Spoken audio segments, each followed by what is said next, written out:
Well, it's very nice to be able to join this discussion. So I think what we'll do is we'll have each of the panelists make some opening remarks for about 10 minutes or so, and then we'll have some Q&A. So Brent, do you want to go first? Slides, please. I have just a couple of ideas to share with you very, very quickly. To be honest, I adapted these based upon our first two presentations. A disclaimer, it won't be nearly as interesting or fun as theirs. But on the other hand, first idea.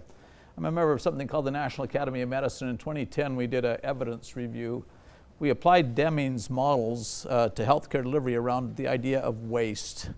The key takeaway in that report, we concluded that a minimum of 35% and probably 50%, over 50% of all money spent on healthcare delivery today in the United States is non-value adding from a patient's perspective, is technically waste. I will admit that one person's waste is another person's income. Politically difficult challenge. Now, I'm a little bit of an outlier. When I model it, I get close to 70% waste. Unnecessary care, inefficient care, supply chain, a whole series of issues back behind it. Now, an interesting thing about waste. First, it's a huge opportunity. This year, the United States will spend about $3.4 trillion on healthcare delivery. So I'm talking about a potential market opportunity, a value opportunity on the order of $1.7 trillion. A huge financial upside. The other interesting thing is you start to look at waste versus growth. If I add a new service, I expand my imaging, for example, or build that new heart hospital, if I do well, about 5 to 9% of my revenues will actually find its way to my operating margins for a successful, well-managed service. If I eliminate waste, the margin contribution ranges from about 50 to 100%. So it turns out that waste elimination has about an order of magnitude higher leverage, financial leverage for the same effort in terms of the success of a care delivery business. The argument is that we should be focused on waste elimination very, very heavily. The third point, published this last summer in, of all places, Harvard Business Review, a first for me.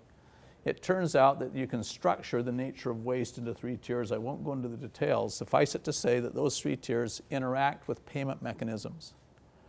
When you're talking about a value equation, somebody has to make the investment to drive the change, and sometimes the investment is fairly large. The question is who gets the savings? The red triangles represent the payers, the government, the insurers, getting all of the savings, even though they don't make the investment. The care delivery groups have to make the investment. The green triangles show where it actually aligns, where those who make the investment get the savings across those 3 tiers. I think that was a very important recognition that payment mechanisms, it shows what's called cost plus. It only exists in a few places anymore, but included it for completeness. Fee for service, the traditional pay for volume methods that most of healthcare currently employs, per case payments like DRGs versus what's called provider capitation, provider at financial risk. You can see why my system, at least, is driving as fast as we can into full financial risk. We're currently at about 40%. The tipping point's down around 25%, but it turns out it's a much stronger financial model. And what I see coming is a huge transformation in healthcare as we drive more and more on a value proposition into new models of payment. Interestingly, single payer doesn't make any difference with this. Oh, the waste levels across Europe, Canada, Australia, the rest of the free world, similar levels of waste in all of those countries. The idea that it's public health policy doesn't play through. It turns out it's more about how the profession functions than the health policy. Just to make it real, this shows our last 4 years at Intermountain. I'm still waiting for the 2016 data. We set a goal to reduce our burden on the community. Short version, through those 4 years, we took about 13% out of Intermountain's cost of operations, about $690 million out of our cost of operations. We're a small company, though. By eliminating waste, 13%, a good start. If I really believe that it's upwards of 70%, this kind of a thing can play out for a long time. What I'm trying to say is it's definitely possible.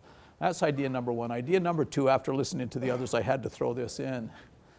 Currently, physicians in practicing medicine, for every hour they spend with a patient, spend about 2 hours documenting. It's the main source, the primary source of physician burnout, which has been climbing very, very rapidly. Their electronic medical records.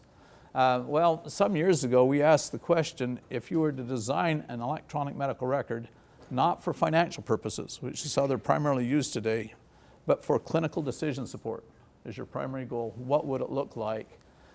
We actually had a unique structure. We'd applied Deming's process theory to clinical practice, very successful. It's something called shared baseline clinical process models that give you standard work while allowing a physician, a clinical team to adapt to each individual patient, mass customization, and it worked out really well. Dramatically better clinical outcomes and dramatic waste elimination. I've shown you some of the waste elimination from it just on that last slide. Well, what if we designed an electronic medical record around that clinical decision support structure? Now what it gives you is a very highly structured clinical environment in kind of a fractal way. I'm going to just show you one really quick little example because I think this has the potential to be a major game changer, at least in my field. Things to watch for in this little example: time required to initially build or modify a clinical application. So this is kind of building application development heaven.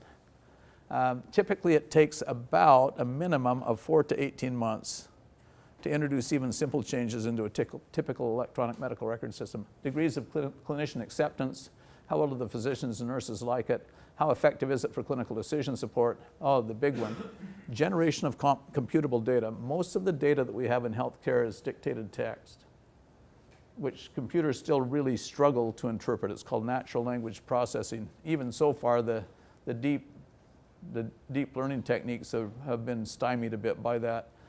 Production of codes associated with it, and then costing data coming out of it. A quick example, this is a real one. It's for a fairly complex application, pediatric abdominal radiography. So this is an evaluation of a child's x-ray of their belly in the newborn ICU. A guy named Keith White, one of our pediatric radiologists, built it. A short version, it took him about 4 or 5 hours to build the entire application. 4 to 5 hours, no more of this 4 to 18 month stuff. This is the film he's evaluating. Oscar, you may have some ideas about this, but unless you're clinically trained, probably not a lot, but even a dumb old surgeon like me can recognize a little bit of what's going on here. But what I wanted to do is just play for you this thing running, this thing that he built. Now what you're going to see, because of the structure that Deming's approach supplies, it allows natural language processing to work. Turns out in initial trials, about 98%, over 98% of all initial information captured by any means is computable. And this has profound implications if the data we were capturing in healthcare came in a digitally computable form, a recognizable computable form. So can you run that for me? You're going to hear his voice. What he's doing is just dictating a radiology report. And you're going to see on the screen in yellow what it's doing is capturing it as computable data. View, left lateral decubitus view. Devices, feeding tube is in the stomach. Bowel, severe diffuse abdominal distension. Severe pneumatosis intestinalis. Pneumoperitoneum. Critical finding recommendation. Confirm. Accepted. It's a decision support system talking. Impression, new severe necrotizing enterocolitis is definitely present. And just to put that in context, what happens when you see a film like this, in theory, the radiologist is supposed to remember to call the newborn ICU team and tell them that you have something called necrotizing enterocolitis, which is a very deadly disease in a NICU baby. Happens correctly about 40% of the time because it relies upon a human actor. And when you have computable data, you can automate it.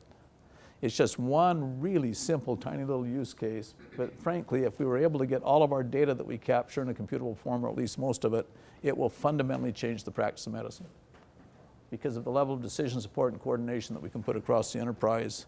We currently have 8 use cases of this running in every aspect of care, and it's developing quite nicely. So much simpler than the deep learning stuff. Is way cool, but at least very, very practical in the short haul. So just some ideas to get some discussion going. Great. So my entire experience and career have been in or working with manufacturing companies who have strong R&D base. So I wanted to use 2 examples to kick it off. The first is a startup. A year ago, after I retired, I joined the board of a startup on the West Coast called Carbon. There's a really great TED Talk on it. I won't give you the long story about the technology, but I really thought the innovation was using a liquid pool of polymer, light and oxygen to create a 3D printed part that is pulled from the liquid pool of polymer. So think about last movie, Terminator, the guy reforming at the end from the silver liquid on the ground kind of thing. And I thought that was just great because first of all, you can do it between 10 and 100 times faster than conventional additive manufacturing. Secondly, your Z stability is there. It is a lot more stable in all dimensions than classic additive manufacturing. So it has some real benefits from a pure additive manufacturing. When I joined the board, I was thinking, this is great. We're going to take over the prototype world. This is going to be fantastic. Well, the real strength in it, as I've come to learn, as we've come to learn, as this technology has been deployed out in companies, is not that it's a better prototyper. It is going to disrupt classical manufacturing because finally you can get at scale, at a cost that's relevant, mid-volume manufacturing volumes of parts that you don't have to inventory. Think about having an internet-based model that you can just download to any one of these printers anywhere in the world to print the part you want on demand. It's got enough of a footprint that to be relevant. For instance, 2 weeks ago here in New York, Adidas and Carbon announced a new shoe. It's called Futurecraft 4D. The midsole on that shoe is printed in a carbon printer. It is very complex. It has been tested with runners. And actually, not only can you now have that printed in the size and the place you want, New York City, all the stores pull from one printer, but you can actually longer term think about adjusting that print specifically to your foot. So instead of classic footwear manufacture where you design and you prototype and you design and you prototype, then you tool. I've been in a Nike factory in Vietnam, so I've seen this firsthand. Then you produce. With Carbon, you can design, iterate. They did in 12 months 50 iterations on the design. And then you can produce that midsole anywhere in the world where you have a carbon printer.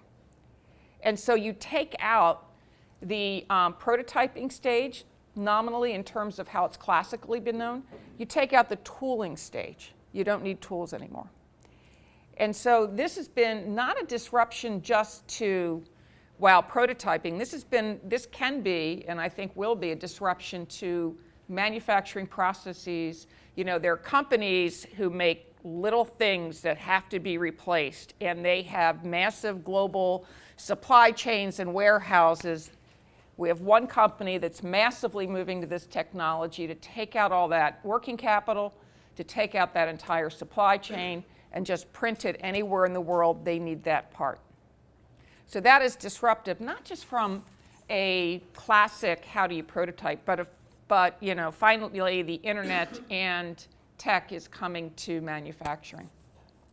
The second example I'll give you is from DuPont.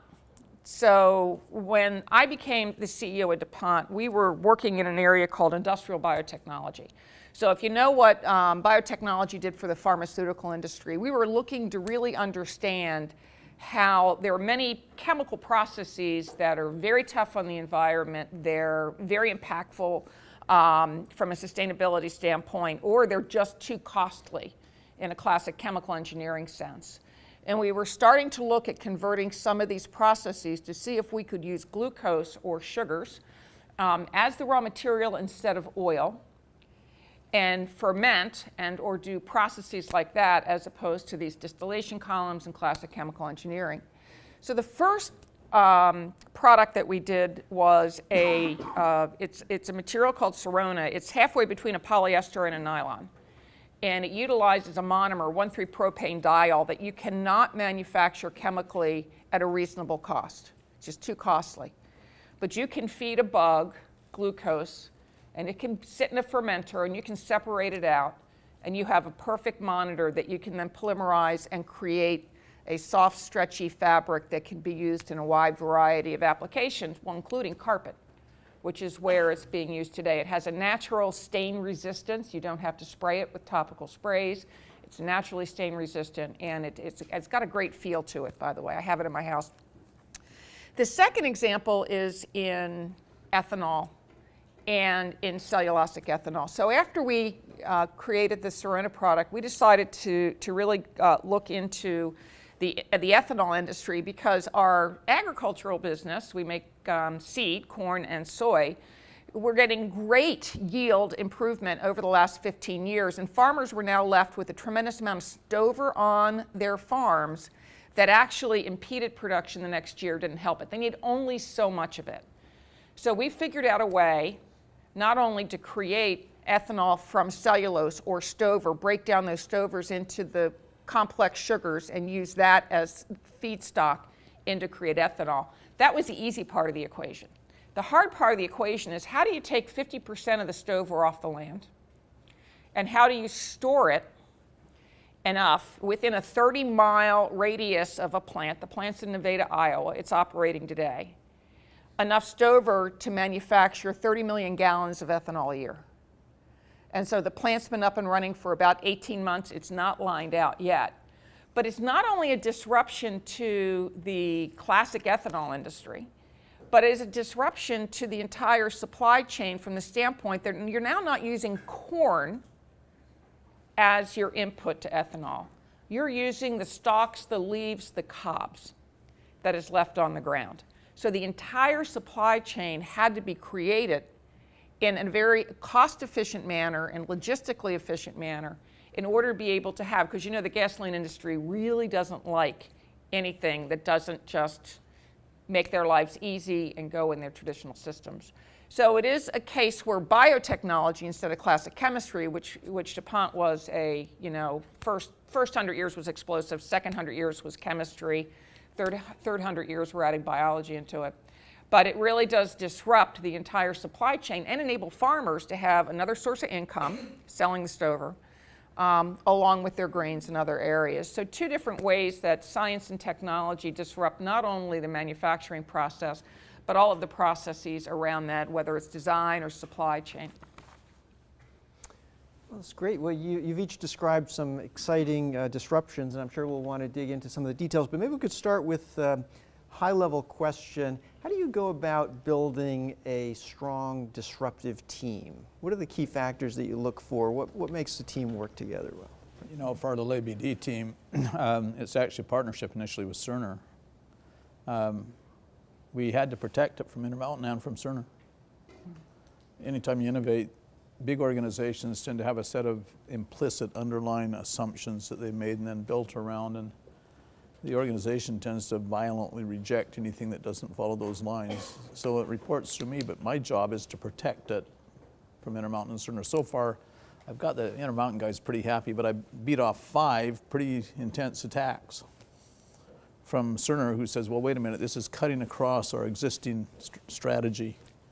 And so my job is to protect them so that they can innovate. The second thing I had to do is I had to let them zero base. So their initial designs, we went through quickly. We failed rapidly. We went through 5 designs that we threw out. And I pretty much guarantee that if this had been any other major organization, they wouldn't have been able to tolerate that. We're about to do another refactor on a major subset. And so how do I make it so that they can innovate, fail forward fast, right, and protect them from the underlying? So that's how I personally see it. You probably see it in other ways. Well, I think for a startup, it's easy. Right? Or easier, I should say, because they're all in it together. And you're hiring people who understand the risk, understand what the financial benefit could be if this works, and they're singularly focused on their mission. I mean, it is just beautiful to see. In a historic company, it's harder because there are all these little antibodies that want to kill it. And they're really, by the way, and they come in very unique ways. It's just not full frontal attack. Those are the easy ones. It's the undermining of it. It's the rumor mills of what's going on in there, and those, and you're, oh, well, you're working on that. You're not going to be here long, are you? That's going to go home and tell your family that. But you have to protect it. And so our industrial biotechnology I happened to be the parent of it because when it first started in the late 90s, I was a younger leader in the company and started off. But we kind of sequestered it over in a corner of the research laboratories in a building that nobody had been in for a long time because we converted it. And we put the business center there. And so we put the business center next to the research guys. And so they were kind of all in it together. I thought that was really important. And I think then we started talking about it. We started honoring it because in the DuPont culture, it's very much about what gets honored gets space. And so if I'm talking about it or if other senior leaders are saying, we got this great opportunity here and and this is what it is. And so it's not a black box. People understand what you're doing. Now, there was a whole group of polymer people who were phenomenally threatened by the initial project because they saw making Sirona from corn or from glucose as a threat to their nylon enterprise. So we sold nylon. We thought that was the easiest way around that. And it was commoditizing. It had gone to Asia. And it was a hard thing for my predecessor to do, but what the heck? We just decided, wasn't making that much money at the time anyway. And we decided that we had to let go of the past in order to be able to focus on the future. But you do have to protect it. The antibodies are strong. You really highlight something important, though. I need my teams to have full access to the resources of our systems.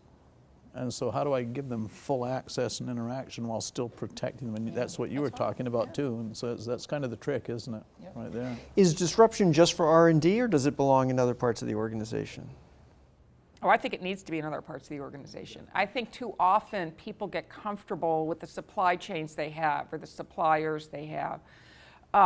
And when we came through, I took my job in September of '08.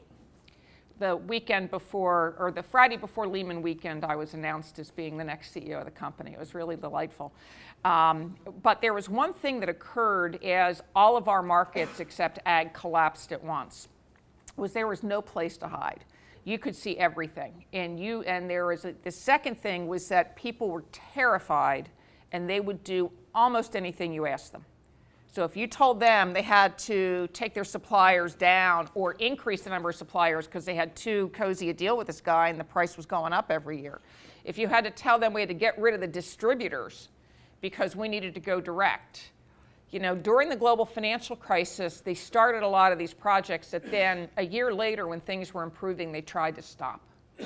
And so you really, you have to have the transparency and an intent, but it's hard. Outside of pure innovation from a research and development standpoint, it's hard to get that mentality in there. It takes a different kind of leader than maybe the person that was very successful in that incremental improvement of that business year after year.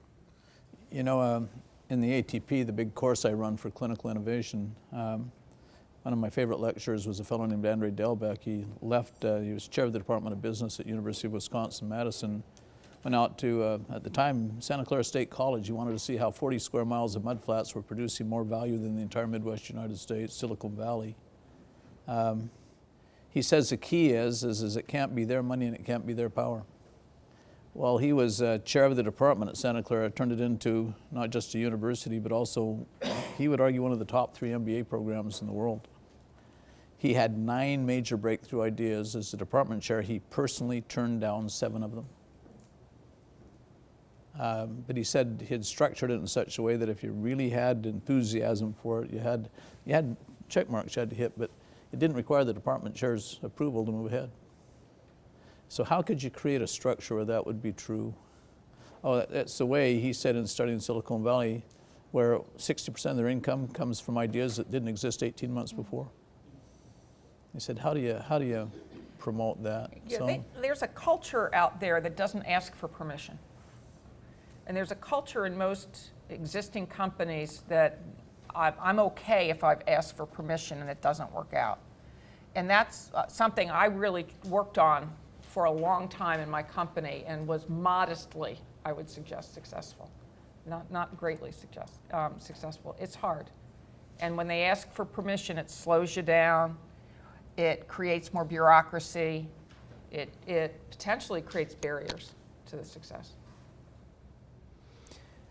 Brent opened with some discussion of waste and supply chains, and we have some questions that people sent in advance. And let's see, Harvey sent in a question about supply chain waste actually for you, Ellen. Do you see the Internet of Things playing a role in eliminating excessive waste from supply chains? Yeah, I do think the carbon story is, as that model has developed over the last year, is a good example of that.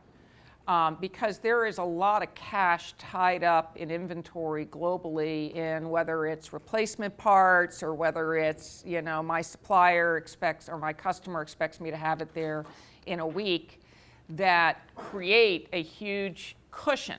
And plus, I never knew a plant manager of mine that didn't want to have, 3 months on hand just in case. I mean, so there's that, oh yeah, I used to walk around those plants just, anyway, I won't go back there. I'm having flashbacks now. But I do think that the Internet of Things, it allows you to have these designs on the internet, download them anywhere in the world, print what you need when you need it, is an opportunity to take a tremendous amount of cash out of these supply chains and to really create a much more efficient system. A question that I would like to ask in that regard. The question that I would like to ask in that regard for this group, we're really in healthcare facing challenges around pharmaceutical costs. Mm-hmm. Some of the worst abuses are for technically generic drugs.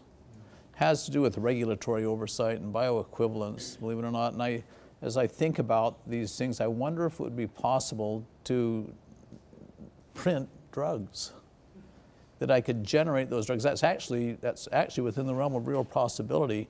Believe it or not, probably the major barrier is regulatory in terms of establishing bioequivalence enough to satisfy the Federal Drug Administration, FDA. Any thoughts about that? Has anybody examined that? Some of our highest rates of cost increase in healthcare right now, and some true abuse is happening. Mohammed, are you doing something like that? In GE Healthcare, there's a division called Life Sciences, and they are doing several innovations, and GE Additive actually is enabling them to go faster. Filtration is one area that comes to mind, that they can print the filter, which has thousands of little tiny tubes. Now they can actually print the whole thing. Maybe on that theme, we had a question from Ali about 3D printing of human organs. So just a thought. The 3 examples that were used in that question, liver is kind of a sponge. The hard part for that is getting the network that extracts bile actually from the liver printed in, kind of tricky. That one's probably within reach right now. So the printing that we've had so far, what you do is print a matrix. It's not coming through. What you do is you print a matrix. So for example, we've been printing replacement ears. And what you do is lay down a matrix for the right shape of the ear, usually modeled off the other side. Then you can put human cells on it, and the cells will grow in, and you can actually grow out the ear and then physically attach it. That's actually pretty simple and straightforward. Skin is pretty straightforward. So far, attempts to my knowledge with liver has been, I think that one will probably fall in the next few years. I think that somebody will come up with a method for building a cholecystic tree within an artificial liver, initially probably as a secondary liver replacement, but then eventually an implantable liver made with your own cells potentially. When you get into something like a kidney, the structure is much, much more complex. To get a glomerulus running up and down in a kidney, and the structure is so complex at a cellular level. I think that one, the other 2 examples that were given are probably, unless there's some sort of a fundamental breakthrough in the underlying science, it's not printable. You can't print with cells so far. How about heart? How about baby heart muscle? Heart muscle is, again, a relatively simple one. And so what you would do probably in the initial applications that I've seen people experimenting with is you take someone's own heart muscles, you'd put it on a matrix, a collagen matrix, you'd grow it out, and then you could surgically replace a heart attack, the dead heart muscle associated with a heart attack, for example. Eventually, it may be possible to grow an entire heart. But then remember, it's not just the heart, you also got to grow all the valvular structure. It's not just muscle. It's all the valvular structure you'd have to get into there too somehow, and its attachments to the major vessels.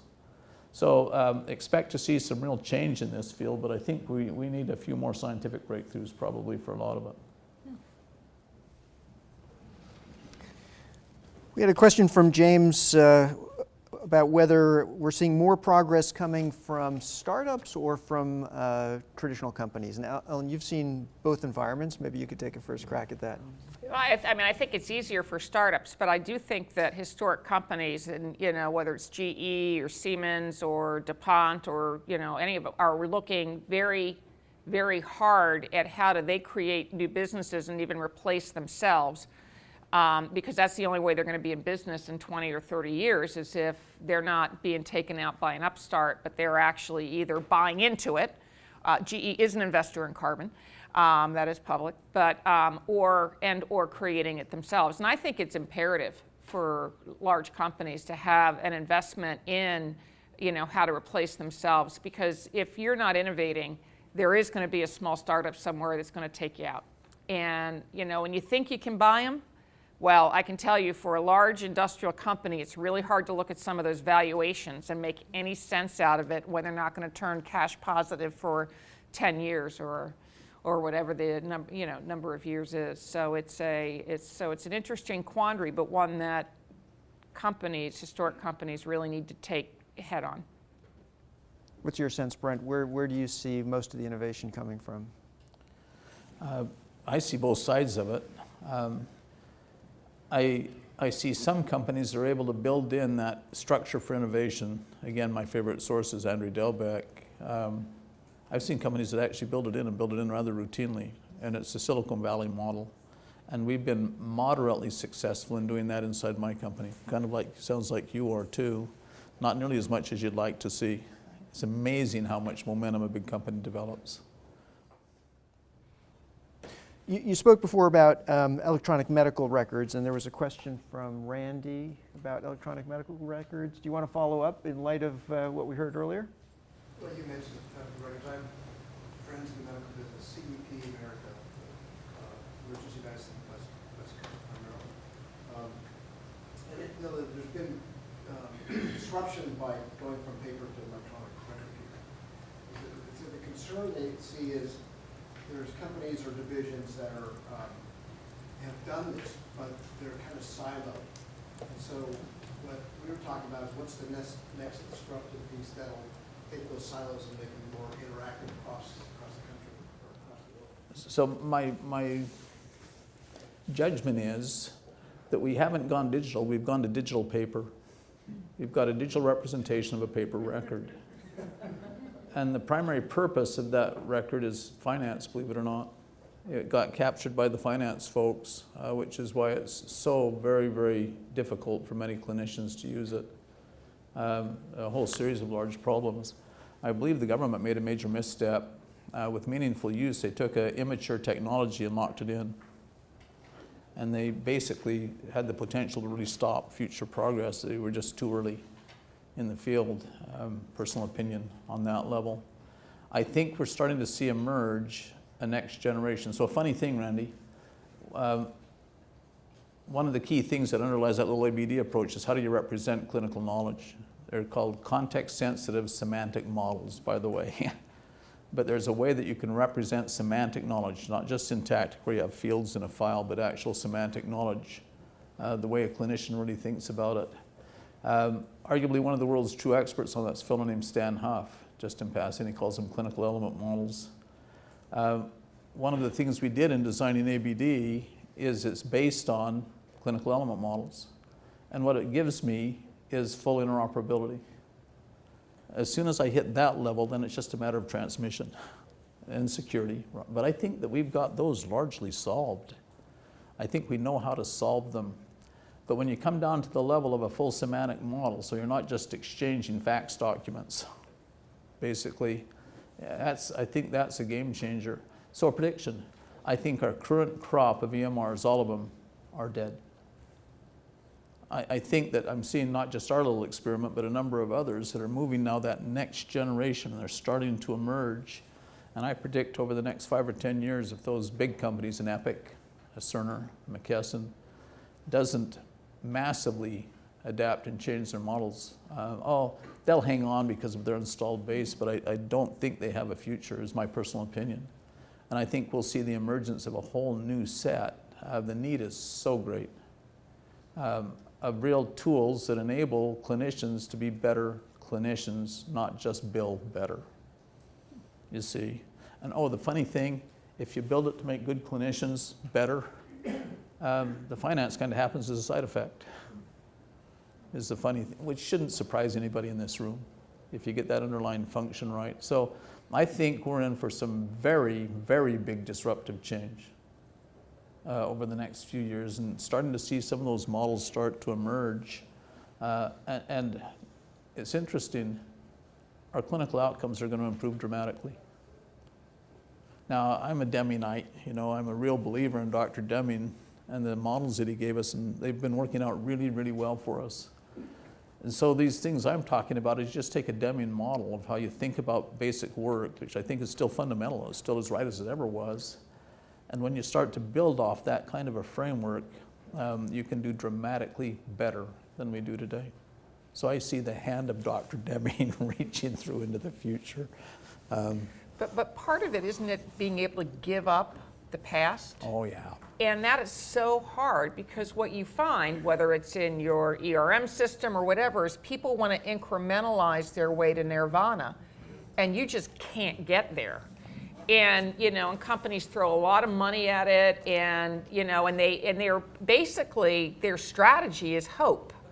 That they hope that someone can figure this out for them, and they're spending a lot of money on consultants and things like that. But it is so hard for an organization to give up what they're comfortable with, or what made them successful, or how they've defined their success in the past. Exactly, and to just make it worse in medicine is I have ONC, the Office of the National Coordinator for Health IT, and they've locked it in what's called meaningful use. And what that does is make it even harder to shift. That's what I mean when I say it was immature. They locked in an immature technology. And so, bad idea, really bad idea. But I think that it'll show big enough results that people will figure out how to end run it. They'll get it done anyway, but slows things down. I think, following on Brent's comments, I think one of the issues is starting to train doctors in medical school on the critical analysis of data utilization. Yeah. Because my experience has been that a lot of young doctors and medical students don't really consider the actionability of the results of a test. What are you going to do with that information? It's all well and good to have it, but when you do have it, and it doesn't make any difference in your decision-making process, I presume that would be medical waste. Well, so an idea with that, the model that you and I both grew up under, it's the idea of every physician being a true master expert. It's called craft of medicine in the theory. The way David Eddy, the fellow at Stanford who first invented the term evidence-based medicine, most of the formal methods we use for doing that, Eddy says it this way, he says, the complexity of modern medicine exceeds the capacity of the unaided expert mind.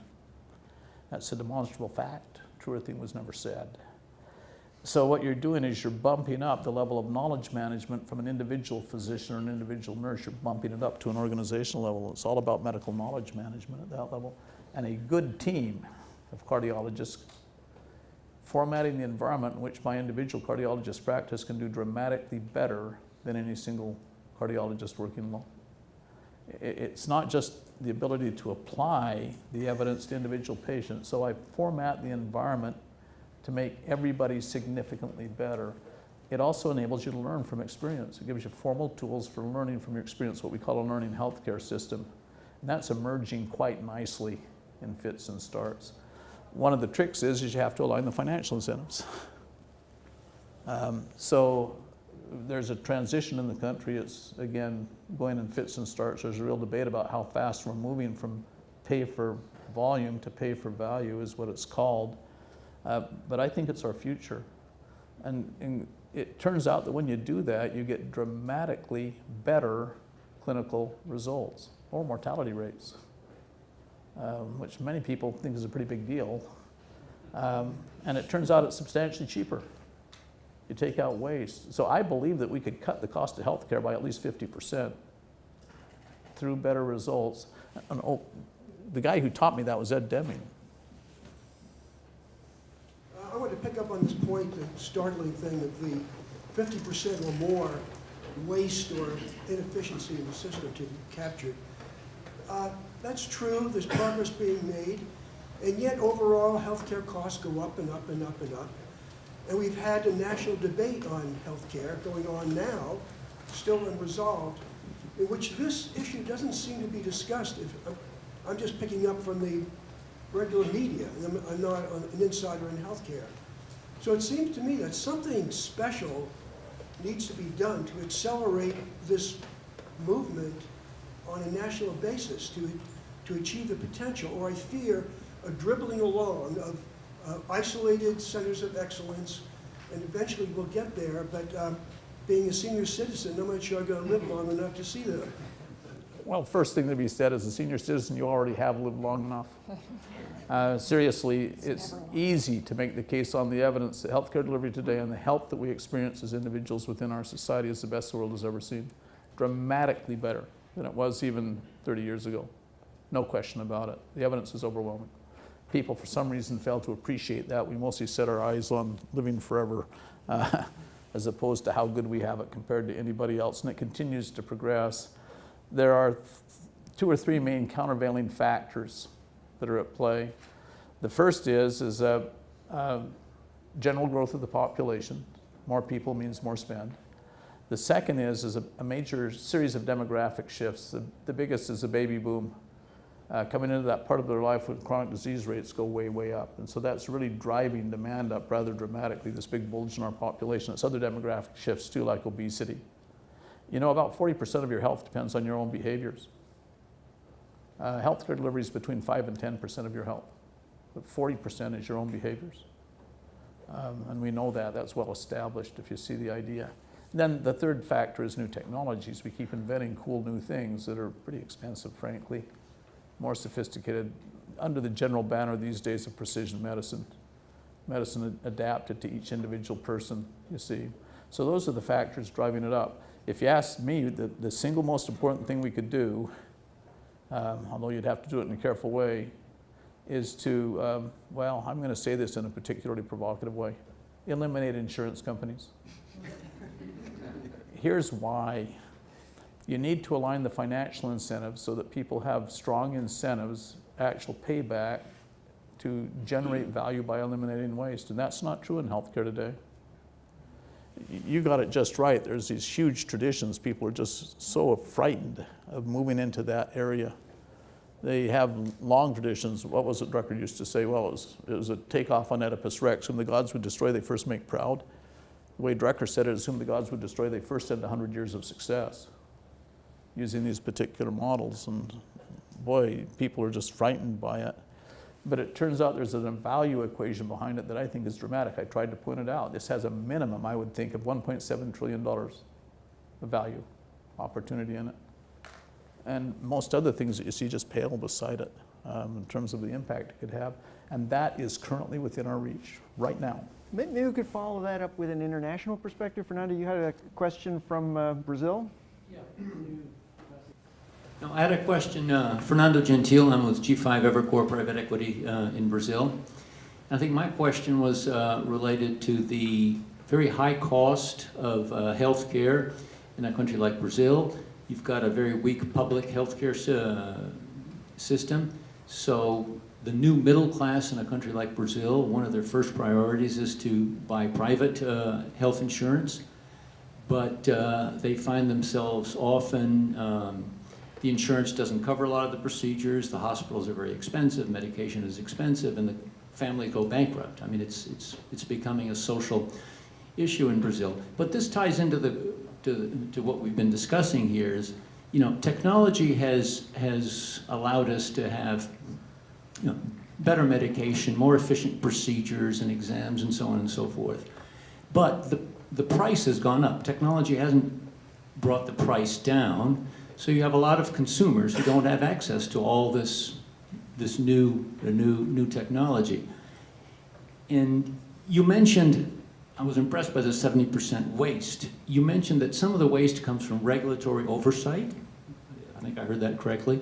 You also mentioned some other factors related to waste.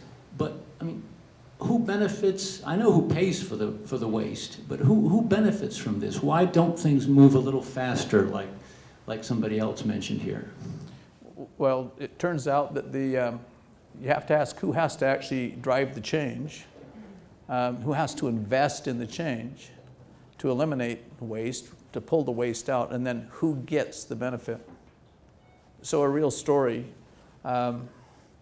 Turns out medicine is really complex. Now you need to know that where I work, Intermountain Healthcare, across our 22 hospitals and about 200 clinics, we're about 60% of all care in our region of the United States. We're charitable, not for profit. We can kind of behave that way most days on our good days. One of the major procedures we do is cardiovascular procedures. Cardiologists in a cath lab, they do 4 big things. Cardiac catheterization, placement of stents, number 2, in the heart. Number 3, implantable pacemakers, and number 4, implantable defibrillators. And we do a lot of them.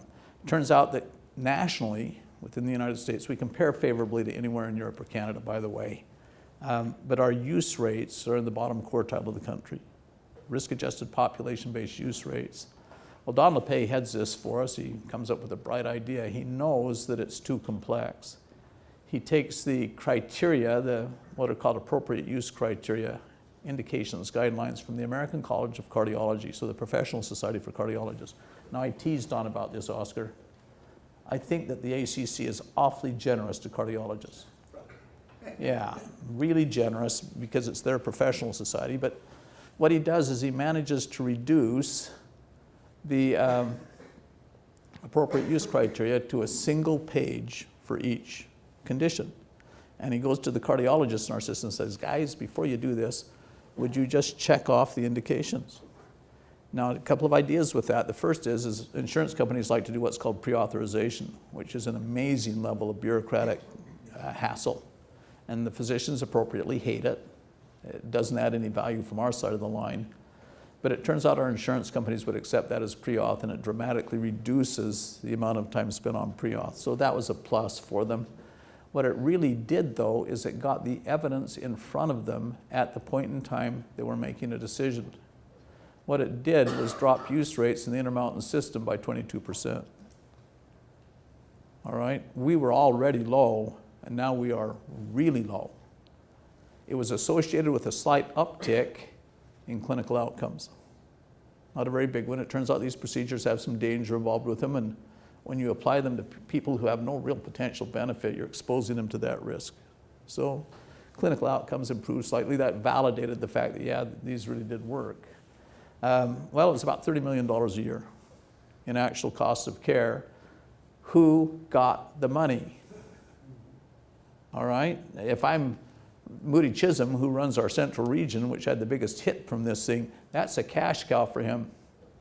He's paid fee-for-service or per-case payments, DRGs, or traditional fee-for-service by Medicare, by the commercial payers. He just took a $30 million revenue hit, right? Why in the world would Moody want to fund Don LePay to go produce $30 million in savings for the federal government or for commercial payers while he's suddenly struggling to keep his business alive? Why would he do that from a financial perspective? Well, ethically, it is the right thing to do. We're currently at about 40% at risk. And it turns out for Moody, we deploy that risk down to his group. What that means is for every dollar he loses on fee-for-service and per case, he's making about $1.50 from waste elimination. So what you do is you align the financial incentives. So when I say eliminate the insurers, what I really mean is get them out of the middle. The care providers need to appropriately bear the financial risk. Now, the counter argument to that, by the way, is it'll cause us to withhold necessary care. There are 2 things you need to know about that. The first is when it was measured, this was back during the HMO experiment in the late 90s, when we did this, care actually improved slightly. The way I like to say it is, say what you will about clinicians, we're really good at weeding out the sociopaths. for a clinician to knowingly harm someone for money, you have to be a sociopath. And there's very strong culture within the healing professions around that, and empirically it's played through. The second is our data systems for measuring results are much, much better. Still imperfect, but much, much better. And so anytime you deploy these, you also put measurement around it, so people can see what they're getting in a very complex environment. I think that is the game changer. So we're right now negotiating with the federal government. Can we take out the middleman in Medicare and have them pay us a capitated rate directly to the care delivery group without an insurance company in the middle? Now, the truth is Intermountain owns their own insurance company. So I can get past that within Intermountain, you see. But how would you build it out that way? So I don't want single payer. I want no payer in the middle to the extent that I can. What happens then is the financial incentives align around the value equation. By the way, for those of you who are supplying to the medical industry, watch out. Best I can tell, about 20 to 40% of all care delivery is unnecessary. That's one major category of waste. Doing things to people they don't really need. So, if you start to line these things up, I think that there'll be, I guess I could call that disruptive on a fairly major way. Maybe staying on the international theme for just a moment. Ed, you had a question for Ellen about international supply chain? It was just the concept of how in the political, with the changing political world, how can we leverage data about risks and proactively adjust supply chains in a changing global marketplace?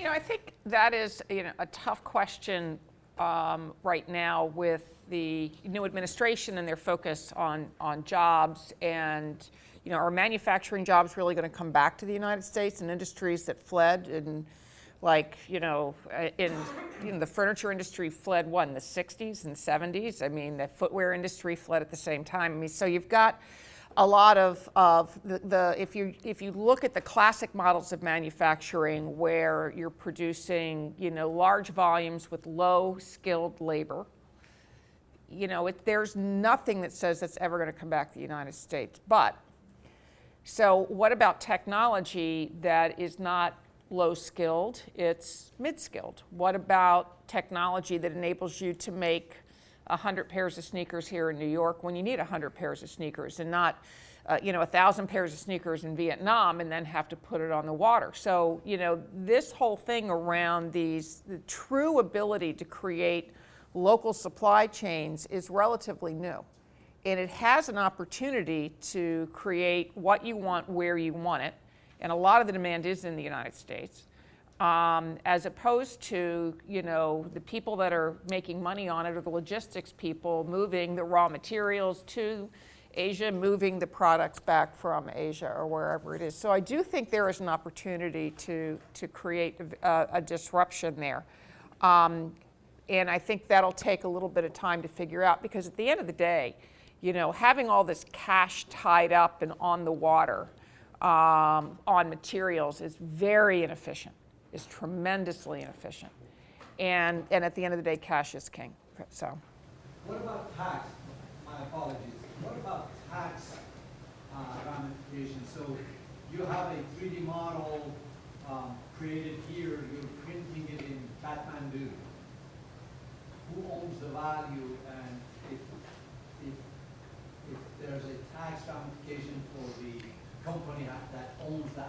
Yeah, so that is a tremendous question, because that's what most multinationals are fighting country by country now. Tax authorities around the world are getting, and have been the last 5 years, very aggressive about making sure that if you're selling whatever in Italy, that enough of the value is taxed in Italy, and you're not saying that, oh no, Italy's just a distributor, therefore we only make 5% in Italy, and therefore I don't pay any tax type of thing, and who holds the intellectual property and how it moves.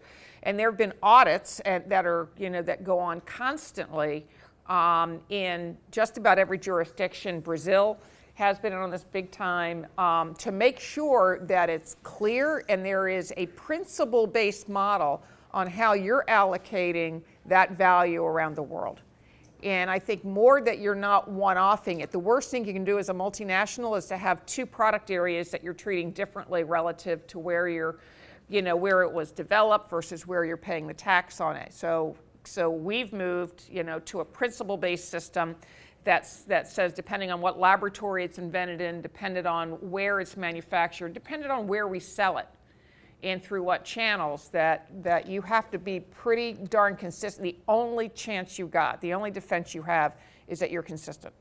Still may not help, but many times it does. So I think we're out of time, but maybe we could close with each of you giving us one area where you see an opportunity or a need for disruption real quick. Only one. It's kind of hard to pick one.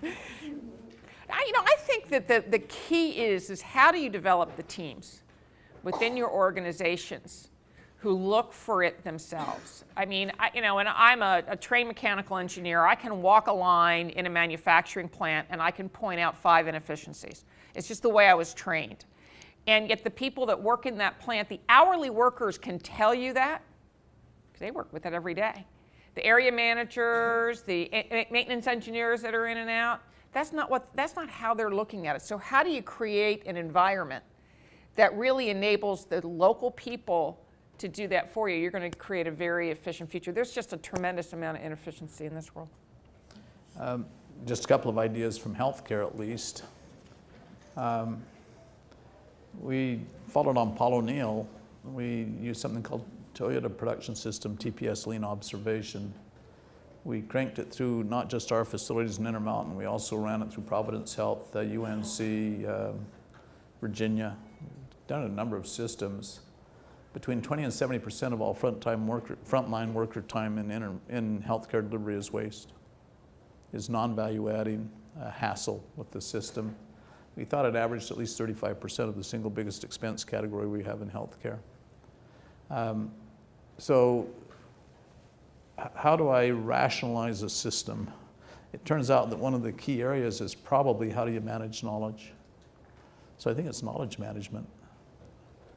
Across a very, very highly educated workforce, a very complex knowledge base, and how do you share that knowledge, how do you apply it for every individual instance, how do you generate new knowledge on the fly more rapidly? That's the real question, and that one again, huge opportunity. That's why I focus on things like EMRs and how do I get computable data. So, one idea. Great. Well, thank you both very much for simulating discussion.